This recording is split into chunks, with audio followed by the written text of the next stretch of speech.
안녕하세요. 만담꾼 인사드립니다. 평안하셨죠? 오늘은 양반과 아씨의 치마를 걷고 아기를 받아낸 한 스님의 사연을 담은 설화 한 편. 지금부터 들어가겠습니다. 조선조 중엽의 어느 날이었습니다. 충청도 충주 방면으로 한 스님이 바삐 걸음을 옮기고 있었지요. 그 스님은 이틀 전 대둔산 수락계곡을 지나 산을 내려와 초여름의 싱그러운 수림을 뒤로 한 채 묵묵히 충주를 향해 나아가고 있었습니다. 고요한 숲길을 걷는 걸음걸이에는 피로보다는 수행자의 굳은 결의가 느껴졌지요. 그는 탁발 수행 중인 젊은 스님이었습니다. 나이는 30을 갓 넘긴 듯 보였고 얼굴엔 수행으로 단련된 평온한 기색이 깃들어 있었습니다. 하지만 날이 점점 기울어가고 있었지요. 해는 서쪽으로 지고 숲에는 벌써 저녁 기운이 스며들기 시작했어요.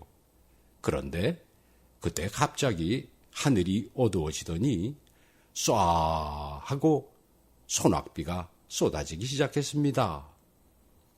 진명이라 불리는 그 젊은 스님은 빗줄기를 맞으며 걸음을 재촉했지요. 아유, 오늘은 어디서 묵어야 할런지.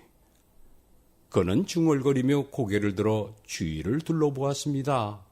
하지만 길가엔 주막 하나 보이지 않았지요. 사람 그림자도 없이 빗속에 고요한 산길만 이어지고 있었어요. 그때였습니다. 저 멀리 빗발 너머 숲 가장자리에 기와가 얹힌 조그마한 집 한 채가 보였지요.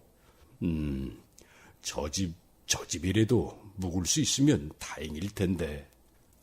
진명은 고맙다는 듯 마음속으로 합장을 하며 피를 뚫고 그 집을 향해 달려갔습니다. 대문 앞에 다다른 진명은 조심스럽게 대문을 두드렸습니다. 한참을 기다리니 삐걱하고 문이 열리며 백발이 희끗한 늙은 선비가 문틈으로 얼굴을 내밀었지요. 그는 눈가에 세월의 주름이 깊게 패인 고요한 인상의 선비였습니다. 진명은 즉시 고개를 숙이고 합장한 채 말했습니다. 충주로 향하는 탁발승입니다. 날이 저물고 이렇게 갑작스런 빗속이라 염치불구하고 하룻밤 묵을 수 있을지 엽죽습니다. 늙은 선비는 스님의 비에 젖은 법복에 맺힌 물방울을 바라보다가 부드러운 목소리로 말했지요. 집은 누추하오나 하룻밤 묵고 가시지요. 진명은 거듭 합장하며 인사했습니다. 감사합니다. 큰 은혜이십니다.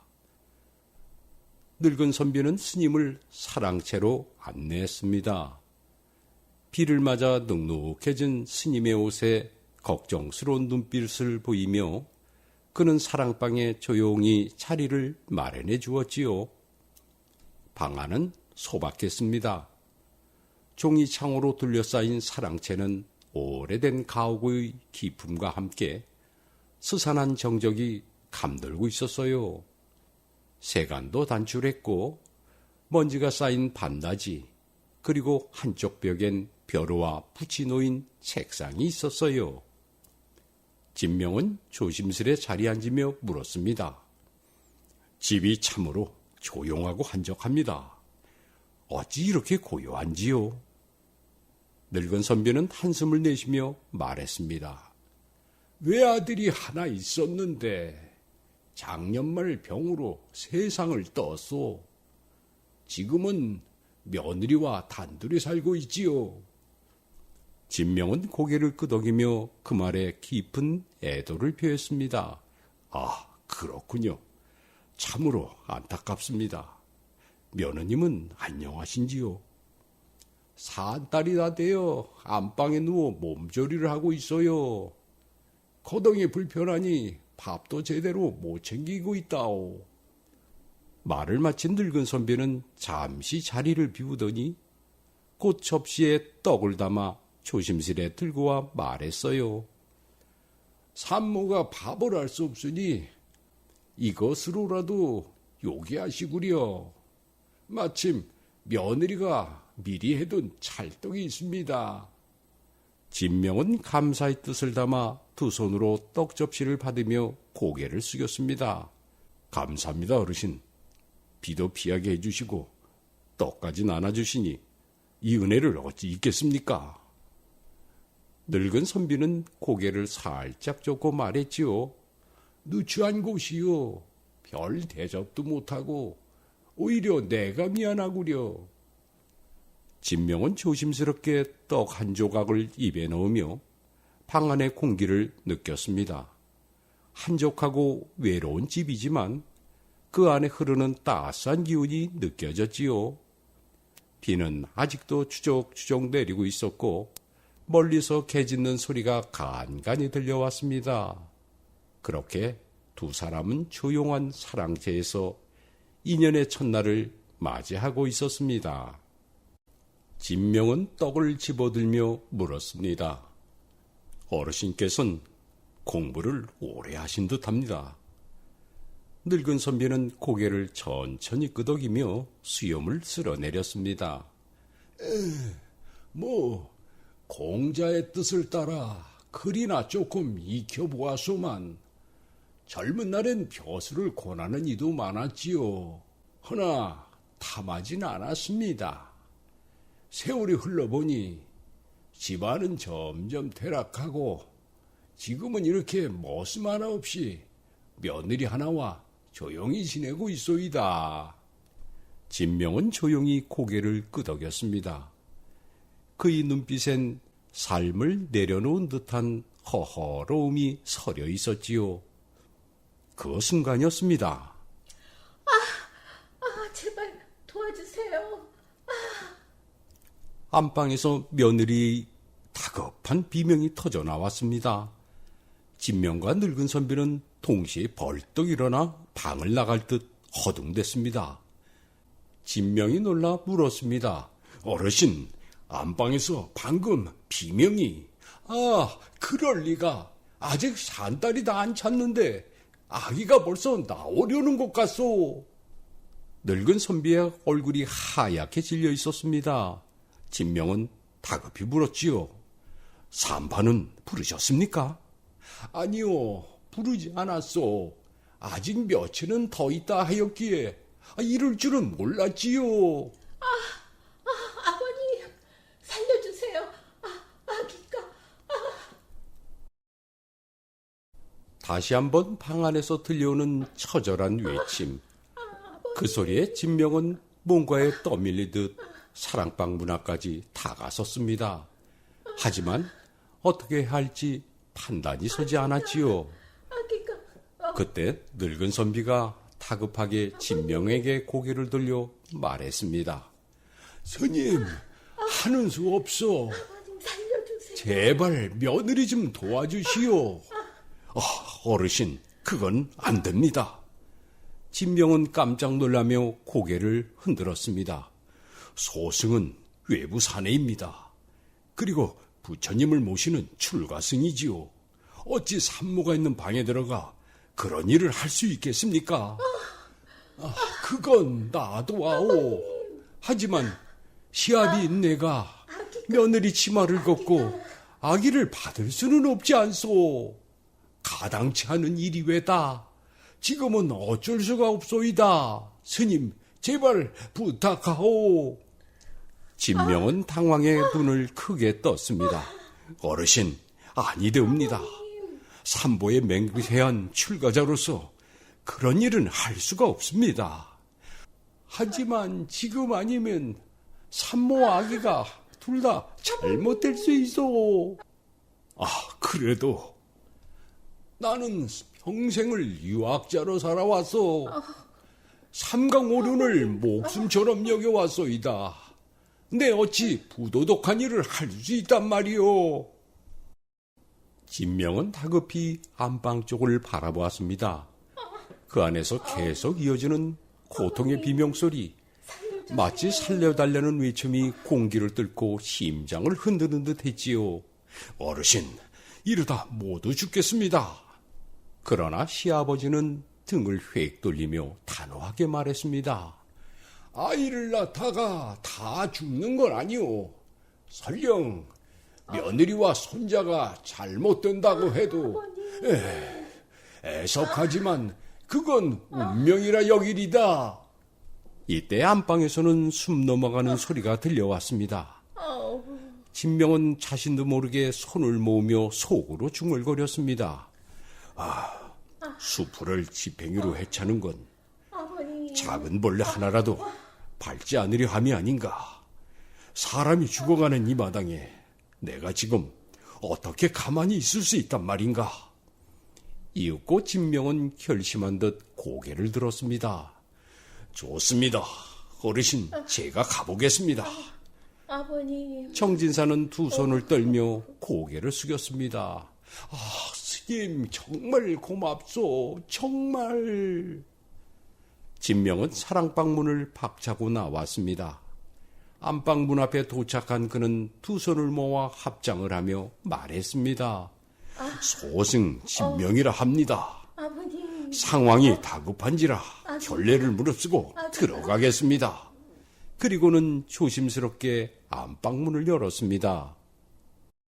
방 안은 뜨거운 땀내와 핏내가 뒤섞인 공기로 가득했습니다. 이불 위에 누워있는 산모는 얼굴이 땀에 절고 온몸이 떨리고 있었지요. 방바닥엔 이미 피가 번져 있었고 방 안은 숨이 막힐 듯 긴장감이 감돌고 있었습니다. 진명은 다급히 이불 끝자락에 무릎을 꿇고 앉으며 말했습니다. 제가 경험은 없지만 돕겠습니다. 어찌해야 합니까? 산모는 헐떡이며 말했습니다. 아기가 걸렸어요. 아무리 힘을 써도 안 나와요. 진명은 황급히 두 손을 치마 속으로 넣으며 연부를 외우기 시작했습니다. 나무간센보살, 나무간센보살, 나무간센보살. 자, 이제 힘을 내보세요. 다시 한번 온 힘을 다해서. 순간 방 안을 가득 메운 신음소리와 함께 아기 울음소리가 울려 퍼졌습니다. 새 생명의 첫 울음이 비 내리는 밤하늘을 찢고 세상 밖으로 나왔던 것입니다. 며느리의 마지막 비명과 함께 아기 울음소리가 방 안을 채웠습니다. 그 순간 진명은 두 손에 안긴 아기의 작은 몸을 보고 감격했습니다. 피에 젖은 사내 아이였지요. 몸은 작았으나 울음소리는 우렁찼고 온몸에 생명의 기운이 돌고 있었습니다. 진명은 떨리는 손으로 아기의 숨소리를 확인했고 천천히 안도의 숨을 내쉬었습니다. 무사합니다. 아기가 태어났습니다. 방 안에는 며느리의 흐느낌이 잔잔하게 번져갔습니다. 살았어요. 살았어요. 진명은 아기를 품에 안고 고개를 돌려 정선비를 향해 외쳤습니다. 어르신, 순산했습니다. 아기도 산모도 모두 무사합니다. 밖에서 문에 귀를 대고 있던 정진사는 그 말을 듣자 그 자리에 털썩 주저앉으며 두 손을 모았습니다. 부처님, 아이고, 부처님 감사합니다. 비는 여전히 세차게 내리고 있었고 그 속에서 작은 생명이 태어난 이 밤은 오래도록 기억될 밤이 되었습니다.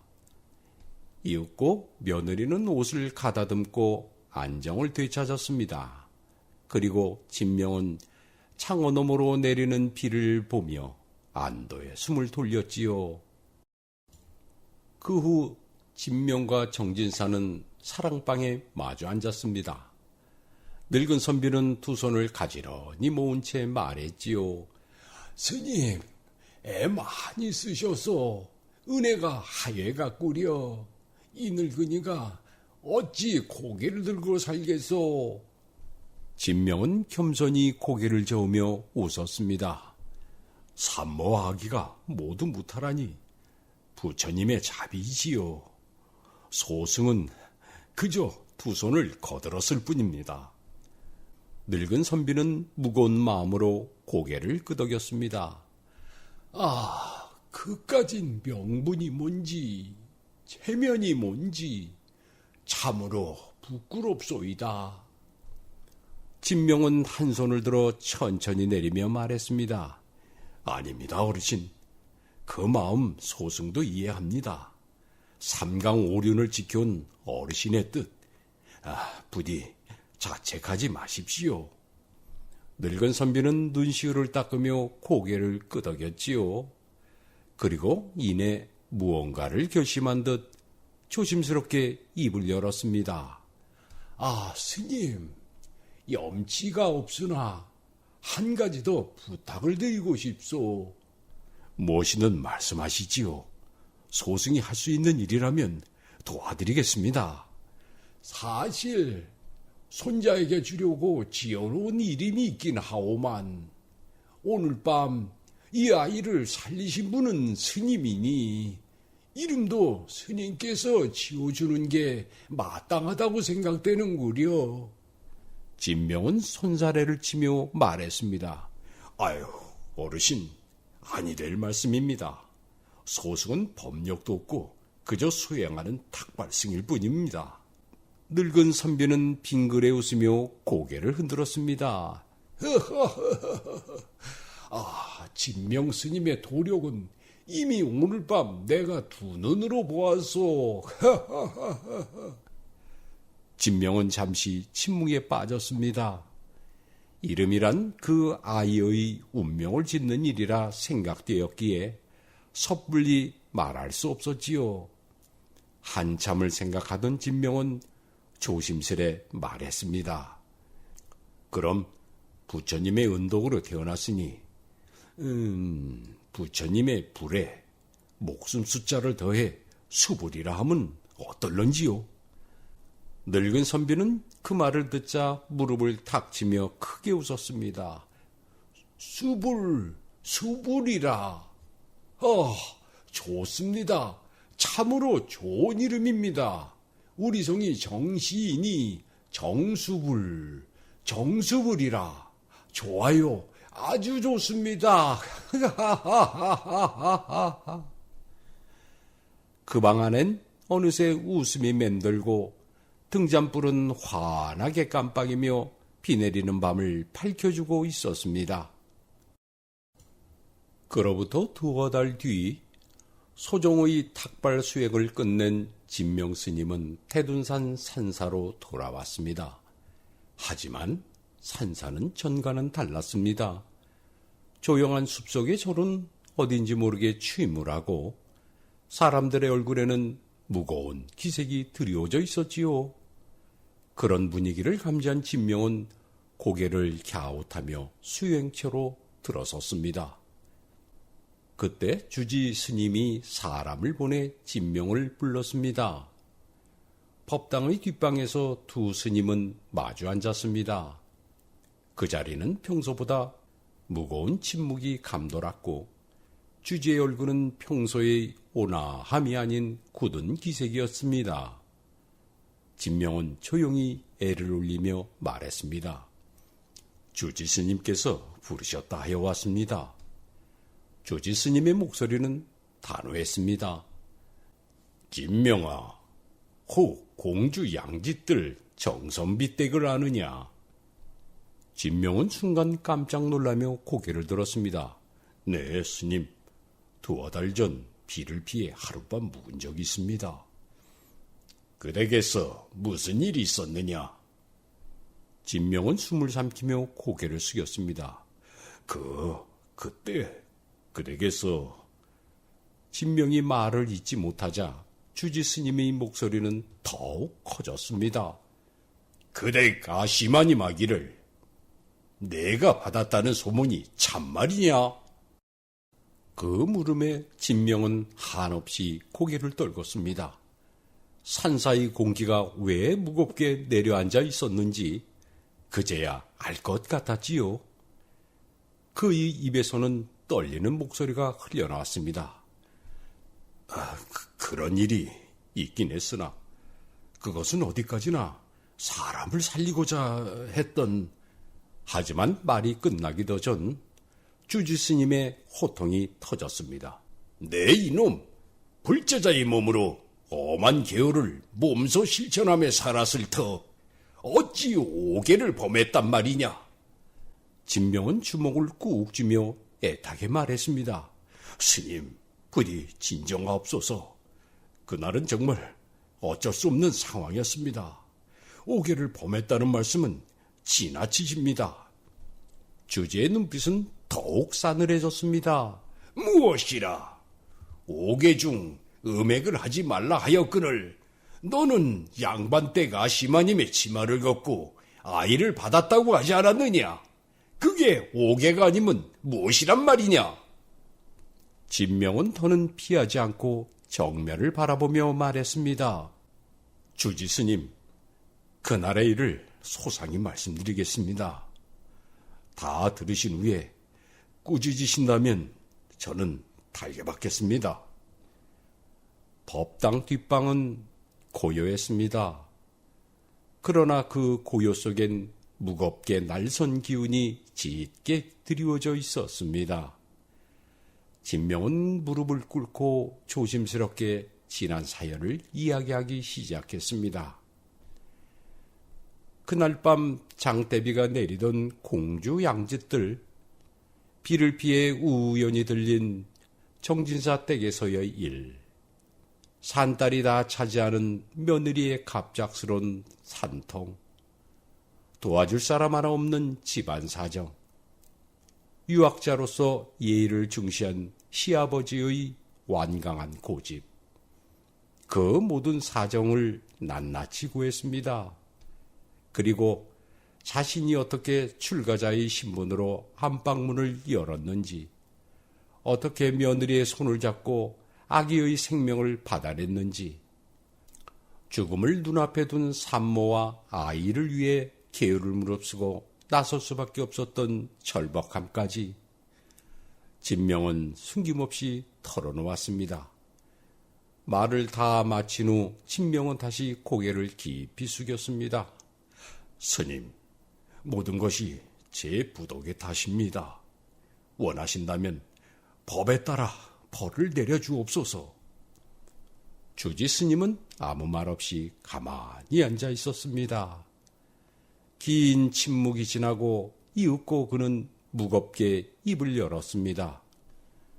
사람 목숨이 귀한 건 나도 모르지 않는다. 허나 그렇다고 중이 양반댁 아시마님이 치마를 들쳤다는 추문을 어찌 감당해야 하느냐. 이거야. 진명은 아무 대답도 하지 못했습니다. 그 말이 무엇을 의미하는지 이미 알고 있었기 때문이지요. 사실 이렇게 된 내막은 이러했지요. 어디서 비롯된 말인지 스님이 양반댁 아녀자의 치마를 걷고 아기를 받았다는 소문이 퍼지기 시작했습니다. 그 출발은 아주 작았지요. 정진사 댁 이웃 안악이 한마디 툭 흘린 말, 스님이 아기를 받았다더라. 그 한마디가 어디선가 날개를 달았고 금세 소문은 퍼져갔습니다. 아니, 그 말이 정말이에요? 스님이 아시마님 아기를 받았다는 게. 그럴 수는 없지. 아무리 급해도 그렇지 어떻게 스님이 양반마님 치마를 걷고 아이를 받아낸단 말이야. 그건 스님이 아니야. 아니고 말고. 본시 소문이란 형체가 없는 것으로 사람과 사람을 거치는 동안 눈덩이처럼 부풀어지고, 특히 괴소문이란 희소식보다 전파력이 강해 이 괴소문은 산과 강을 넘어 진명 스님이 머무는 산사의 마을까지 도달하고 말았지요. 산사 아래 마을 사람들은 깜짝 놀랐습니다. 이런. 아니, 이렇게 부끄러울 수가 있나? 우리 고을 스님이, 아니, 그런 해괴한 짓을 했다고? 아유, 이런 추잡한 일이 사실이라면 나는 그런 중이 있는 절에는 시주 못해요. 아유, 남사스러워. 아니, 이거 그댁 아시마님과 사통한 거 아니야? 아, 그렇기에 아이 이름도 지어준 거 아니야? 그놈의 중놈을 내쫓던가 해야지 원. 절에 대한 마을 사람들의 분노는 커져만 갔고 진명 스님을 향한 불신은 더욱 깊어져만 갔습니다.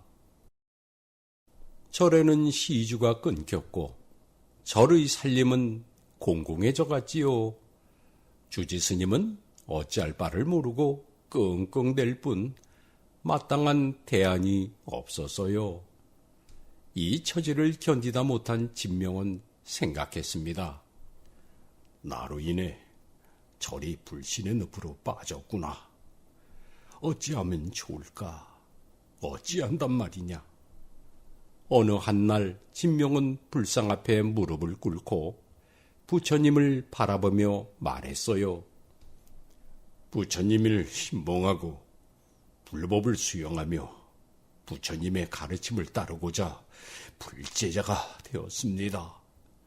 그러나 의도치 않은 일로 사찰에 해를 끼치게 되었으니 이 난관을 어찌 극복해야 할런지요. 가르침을 주십시오. 부처님, 나무 관세음보살. 며칠 후 진명은 절을 내려옵니다. 그는 승복을 벗고 허름한 바지, 저고리에 괴나리 보찜을 진 차림이었어요. 진명은 뒤돌아 절을 바라보고는 합장을 하며 말했습니다. 부처님, 저는 승복을 벗었습니다. 몸은 저를 떠나지만 부처님의 가르침은 영원할 것입니다. 이제 저는 처사로 남아 속세에 머무르며 불법을 실천하는 사람이 되겠습니다. 나무 아미타불 관세음보살. 진명은 쓸쓸한 그림자를 남기며 절과 멀어져 갔습니다. 그로부터 계절은 바뀌어 30여 년이란 세월이 흘렀습니다. 어느 해 가을, 전라도 구례 문수계곡 옆에 펼쳐진 척박한 땅, 이곳에 화전을 일구며 사는 초로의 사내가 있었습니다. 그는 조그마한 초막을 짓고 괭이로 땅을 일구고 산에서 약초를 캐며 홀로 사는 사내였지요. 이 초로의 사내는 젊은 날의 진명 스님이었습니다. 초막마루에서 진명은 약초를 작두에 썰고 있었습니다. 진명은 자루에 수북히 담긴 약재를 보며 빙긋 웃으며 말했습니다. 이 골담초 뿌리는 관절통과 신경통에 그만이지. 내일은 이놈을 가지고 장터에 나가볼까? 아마 좋은 값을 받을 수 있을 게야. 이제 곧 겨울이니 월동 준비하려면 이것저것 필요한 게 있을 거야. 진명이 이렇게 혼잣말로 중얼대는데 문득 집 앞에 인기척을 느껴 마당 쪽을 내다보니 30대 준수한 모습의 선비 하나가 서 있었어요. 그의 등엔 괴나리 보쌈이 걸려 있었지요. 저 어르신, 지나가는 길손입니다. 갈증이 나서 그러니 물 한 대 좀 마실 수 있겠습니까? 진명은 이 말에 얼른 마루에서 내려오며 반겼습니다. 어서 오시오. 물 한 대접이 대수겠소. 자, 여기 마루에 좀 걸치시구려. 진명은 손수 물 한 대접을 떠 들고 나왔어요. 선비는 감사합니다 하고는 단숨에 물 한 대접을 벌컥거리고 마셨습니다. 물맛이 참 시원하고 좋군요. 잘 마셨습니다. 진명은 마루에 걸터 앉으며 선비에게 말했습니다. 이곳은 사람 구경하기가 하늘의 별 따기인데 어디로 가는 길이시오? 네, 구례에 사는 일가친척을 뵈러 가는 길입니다. 그리고는 마루에 일어서며 고개를 숙여 인사했습니다. 아, 어르신, 물 잘 먹고 갑니다. 아니, 이제 곧 해가 질 터인데 마을까지 가려면 한참을 걸어야 할 거요. 해가 떨어지면 산속에서 헤매기 십상인데. 선비는 하늘을 올려다보면서 망설였습니다. 아, 산속이라 해가 일찍 지겠군요. 그렇소. 바삐 갈 걸음이 아니면 여기서 하룻밤 지내고 가도 좋을 듯지소만은. 저야 좋습니다만 어르신께 배가 되진 않을런지. 하하하하. 배는 무슨, 워낙 누추한 곳이라 오히려 내가 민망하오. 날이 저물어 밤이 되고 진명의 방 안에 두 사람이 조그만 개다리 소반을 놓고 마주 앉았습니다. 소반 위에는 밥 두 그릇과 두어 가지 반찬이 올려져 있는 소박한 밥상의 모습이었어요. 이거 산속이라 반찬이라는 게 남을 뿐이구려. 아닙니다. 시장이 반찬이라는데 이 정도면 진수성찬이지요. 근데 식솔 없이 어르신 혼자 사시나 봅니다. 진명이 웃으며 말했습니다. 어찌 살다 보니 하고는 방 한 구석 반다지 장 위에 올려져 있는 투박하게 깎인 팔뚝만한 크기의 불상을 돌아보며 저기 부처님이 앉아 계시니 딱히 혼자라고 말하기는 못하구려. 어르신은 불자시군요. 진명이 멋쩍어하며 말했습니다. 그렇긴 하오만 밤낮으로 잘못을 저지르는 통에 항상 꾸중만 듣고 산다오. 이러한 모습의 진명을 바라보는 선비의 눈에는 근접할 수 없는 무언가를 지닌 범상한 노인이라 생각했습니다. 밥상이 물려지고 진명이 찻잔 두 개와 차 주전자를 내오며 말했어요. 모처럼 손님이 오셨으니 술을 내어야 할 텐데 이 사람이 술을 못하니 어쩌겠소. 차라도 대접해야지. 두 사람이 차를 마시며 담소를 나누던 중 선비는 차 한 모금을 마시고는 물었습니다. 어르신은 이 산속에서 사신 지가 얼마나 됐는지요? 세월을 뒤집어 보지는 않았지만 한 30년은 된 듯하오. 제가 뵙기에는 이런 산중에 사실 어른 같지는 않습니다만 무슨 곡절이라도 있으셨나요? 곡절이라 하긴 곡절이라는 게 사람이 사는 것과 함께 묻어가는 것이니 나도 곡절이 없다가는 할 수 없겠지요. 이어서 진명이 차를 따르며 말을 이었지요. 달도 밝은 깊은 밤에 모처럼 손니가 마주 앉아 곡절이란 말을 들으니 내 묻어두었던 옛날이 새록새록 떠오르는구려. 실은 한때 불제자였다오. 그 말에 선비가 되물었습니다. 불제자라면 스님이셨단 말씀이십니까? 그렇소. 부처님을 신봉하고 불법을 수행하고자 용맹정진하던 한때가 있었지요. 허나 계율을 지키지 못해 나 스스로가 파괴승이 되었다오. 선비가 놀라며 물었습니다. 아니, 어쩌다가? 어르신, 결례가 안 된다면 그 사연을 들을 수 없겠는지요? 진명이 쓸쓸히 웃으며 말했습니다. 선비가 꽤나 심심한 모양이오. 좋소. 옛날 이야기로 듣고 한 귀로 흘린다 약속하면 내 옛일을 들려드리리다. 진명은 방안 천장을 올려다보며 말을 이었습니다. 내가 이 산중에 들어온 해인이 벌써 30여 년, 그렇지, 꼭 30여 년 전 일이 되겠구려. 그해 여름 탁발 수영을 나서 청주로 향하던 일이었어.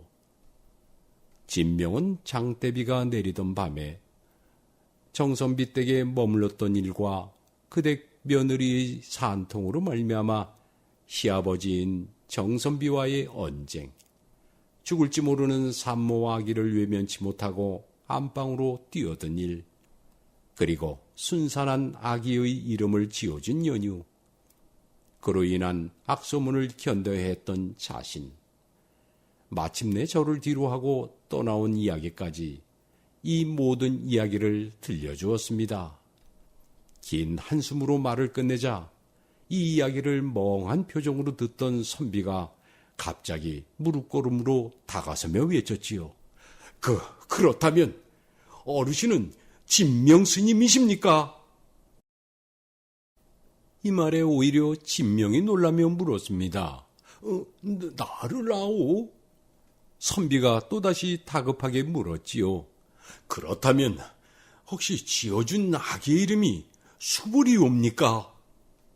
진명이 흠칫 놀라며 말했어요.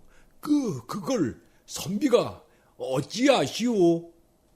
이 대답에 선비는 황급히 두 손을 내어 진명의 손을 부여잡는 게 아니겠습니까? 진명 스님, 제가 바로 수불이옵니다. 정수불이옵니다, 스님. 이 말의 순간 진명의 표정이 멍해지며 중얼거렸습니다. 이럴 수가. 그대가 정수불이란 말이오. 나무 관세음보살. 선비가 울먹이며 말을 이었습니다. 그렇습니다. 제가 정수불입니다. 스님이 살려주시고 이름까지 지어주신 정수불입니다. 진명이 천천히 몸을 일으키며 목불상 앞으로 다가서서 합장을 하며 말했습니다. 부처님의 자비옵니다. 그때 그 아이가 이렇게 장성해서 만나게 되다니요. 자비이십니다, 자비.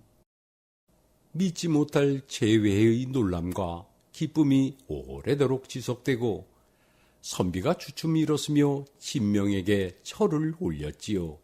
그러자 진명이 엉거주춤 일어나 맞절을 하며 이런 무슨 절을. 선비가 엎드린 채 말을 했습니다. 진명 스님, 이 순간부터 스님은 저의 의부십니다. 절을 받아 마땅하십니다. 어머님과 제가 얼마나 애타게 의부님을 찾았는지 모르실 겁니다.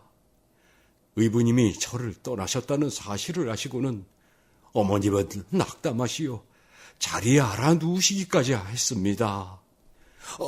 저런, 그래, 지금은 못하라시오. 예, 의부님이 저를 떠나신 후 어머니는 내재가 크다고 하시며 유명한 사찰을 찾아다니시면서 의부님의 행방을 찾았답니다. 그리고 불공을 드리며 의부님의 무고를 빌고 또 빌고 가셨지요. 진명이 고개를 끄덕이며 말했습니다.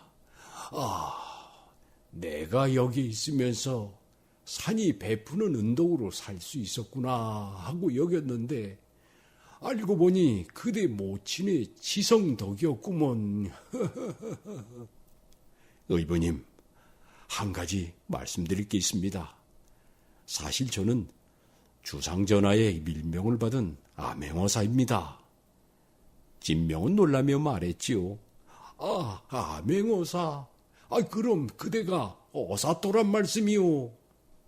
의부님, 이제 말씀을 낮추시지요. 듣기 민망합니다. 알겠네. 그나저나 경축할 일일세. 헌원 장부 모습이라 내 예사롭게 보진 않았네만 상강께서 임명한 암행어사일 줄이야.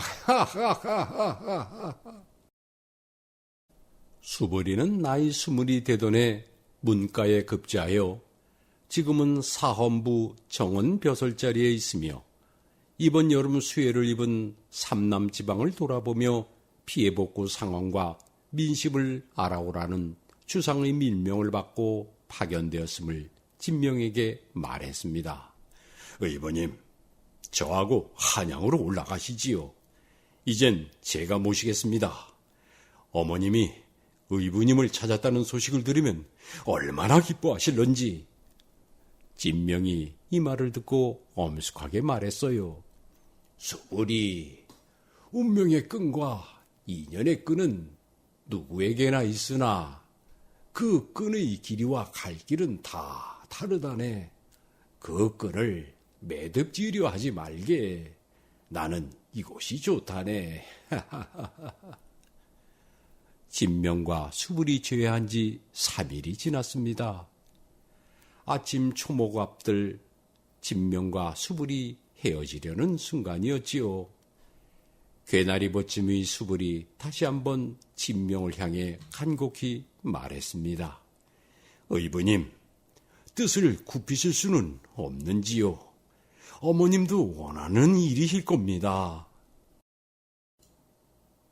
진명이 찬잔하게 웃으며 말했습니다. 나는 이것으로 족하네.